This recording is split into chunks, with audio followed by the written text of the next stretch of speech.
এখনো আসলে বুঝতে পারছি না, এখন আসলে কাউকে পাইনি, যদি পাই অবশ্যই আপনাদেরকে জানাবো। আমার কাছে ভালোবাসার সংজ্ঞা হচ্ছে আমি যে আসলে আপনি যেরকম তাকেই সেরকমভাবে অ্যাকসেপ্ট করার যে মানসিকতা, এটাই আসলে। কিছু মানুষ থাকে যে আমাকে ভালোবাসতে হলে তোমাকে এটা করতে হবে সেটা করতে হবে, তো তারা আসলে কখনো ভালোবাসে না। যারা আসলে তুমি যেরকম সেরকমই তোমাকে ভালোবাসে, সেটা আসলে সত্যিকারের ভালোবাসে। হ্যাঁ, দুই একজন আছে, দেখি আর কি। মাঝে মাঝে কানের দুল গিফট করে, মাঝে মাঝে চিঠি দেয়, দুই একটা দেখতে। তাদেরকে তো আসলে ভক্ত হিসেবে ভালোবাসি, এই জন্য আসলে তাদেরকে সান্ত্বনা দিই। খুব ভালো লাগে যে আপনার ভালোবাসার জন্য আমি ধন্য। কিন্তু ব্যক্তিগত ভালোবাসাটা তো আসলে অন্য জায়গাতে। এখন তো আপনার চিঠির যুগ কম, এখন তো আসলে আমি ইমেল পাই, অনেকগুলো মেসেজ পাই, গিফট পাই মাঝে মাঝে, এভাবে আসলে তারা প্রকাশ করে। ভক্তরা ছাড়া বেশি না, 4-5টা পেয়েছি। না, আসলে তেমন কাউকে মন মতো পাইনি। এখনও এই ধরনের কাজে তেমন একটা ভাবিনি, ভবিষ্যতে যদি হই তখন বলবো আপনাদের অবশ্যই। আসলে আমার অনুপ্রেরণা তো শাবনূর আপু, তার মতো অনেকবার মেরিল প্রথম আলো পুরস্কার, জাতীয় চলচ্চিত্র পুরস্কার, খুব জনপ্রিয় একজন অভিনেত্রী, এই জায়গাটা দেখতে চাই। আসলে শাবনূর তো সবাই হতে পারে না, কিন্তু আসলে আশাবাদী এতটুকু বিষয়ে। এখন পর্যন্ত আসলে এখন পর্যন্ত আমার পছন্দের তেমন কোনো চরিত্র করতে পারিনি, খুবই অল্প সময়। তবু বলতে চাই, দর্শকরা আসলে যে দুটো একটা কাজ পছন্দ করেছে, হাবড় স্কলারশিপ, এশা মার্ডার, যেটা আসলে খুবই পছন্দ করেছে সিনেমা। তো হাবড় স্কলারশিপে আপনার একটা ডায়লগ থাকে যে যখন আপনার যৌতুক চায় তখন আসলে বলে যে তোমার মতো কাপুরুষের মুখে আমার নাম শুনতে চাই না। যারা আসলে সমাজে যৌতুক চায় তারা আসলে কাপুরুষ, এই বিষয়টা খুব চমৎকারভাবে ফুটে এসেছে আমাদের হাবড় স্কলারশিপ।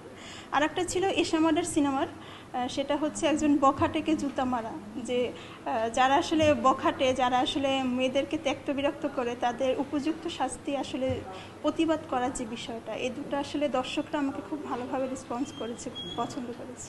দুটোটা আসলে দুই সেক্টরে, একটা ছোট পর্দার ধারাবাহিক নাটক, একটা বড় পর্দায়। তো আসলে ছোট পর্দাটা তো আমি কমেন্টে পড়েছি, ইউটিউবে কমেন্টে পড়েছি দর্শকদের, আর বড় পর্দাটা তো আসলে সরাসরি শুনতে পেরেছি যে দর্শকরা পিছন থেকে বলছে যে এদের সাথে এমনই করা উচিত, ঠিক করেছেন, একদম ঠিক করেছেন। আমি তো আসলে পাশে বসে সিনেমা দেখছিলাম, তখন বলছে আপু আপনি একদম ঠিক করেছেন, এদের সাথে এরকমই করা উচিত।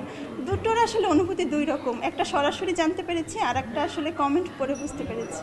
নায়িকা বা অভিনেত্রী না, আমার হচ্ছে গিয়ে যে চরিত্রটা আমাকে বেশি টানে, আমার সেই ধরনের কাজ করতে ভালো লাগে।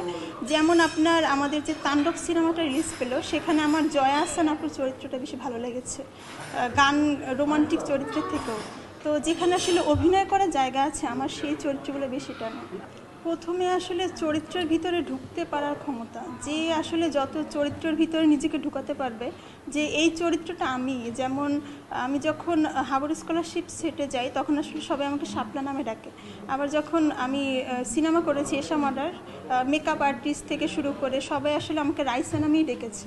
যে একটা চরিত্র, আপনি যখন যে সেটে আছেন আপনি সেই চরিত্র, আপনি আর নোভা না, আমার নাম তো নোভা, আপনি নোভা না, আপনি রাইসা বা শাপলা।